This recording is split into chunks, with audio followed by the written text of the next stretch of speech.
The dog, incarcerated in next door's laundry, whimpers pitch perfectly.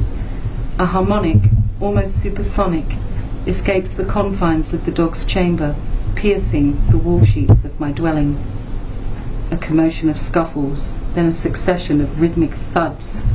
The dog's tail beats against the laundry walls. "Shut up!" the owner's voice bawls from deep inside the house. More scuffles, and the dog, some sort of spaniel, resumes its melodic moan of discontent. A wanous gibbous moon illumes the black of my bedroom. In its light, the rhythm branches of the gum tree outside cast lunatic shadows across the wooden floor. I lie on my back in the centre of my bed.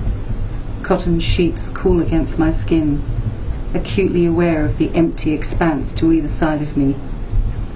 Directly above my head, a rough stick rafter reaches to the apex of the cathedral ceiling, where it's skew-nailed to the crossbeam. Cut clasp nails, randomly hammered along the rafter's length, must be strong enough to take anybody's weight. A sudden gust of wind rattles the aluminium window frame in the west-facing wall. The sun's last puff. I stare into the night of this bad Good Friday. My father died today. I received the news at noon. He died in intensive care in a hospital somewhere in Adelaide. His second wife phoned my sister in Nowra, who relayed the news to me via her husband. My sister was having a bath when her husband made the call. Is she upset? Too upset to tell me herself. She's fine. Fine?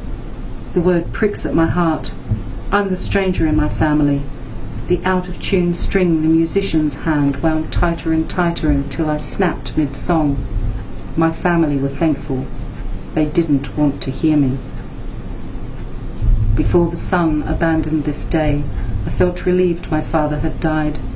He's existed to me these past 30 years, an echo of a whisper. His living presence on this planet's still too audible. I was convinced that in his incorporeal state he couldn't reach me. Now it's dark, I sense him here. He's brought with him that oppressive laughter, real as if it were coming through the speakers of my stereo. The dog, shut in next door's laundry, yowls and whines and yowls. A piteous plea to the cosmos, forsaken. Do dogs think? Lying in its cell, does the dog contemplate its loss, jaw on paw, eyes forlorn, gazing up at the door handle, anticipating movement?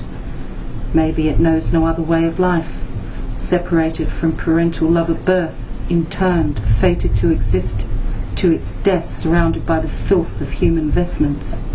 Its only companion the washing machine, recycling soiled clothing back to purity, a machine powerless to cleanse the cruelty of the humans that hold dominion over the dog's life.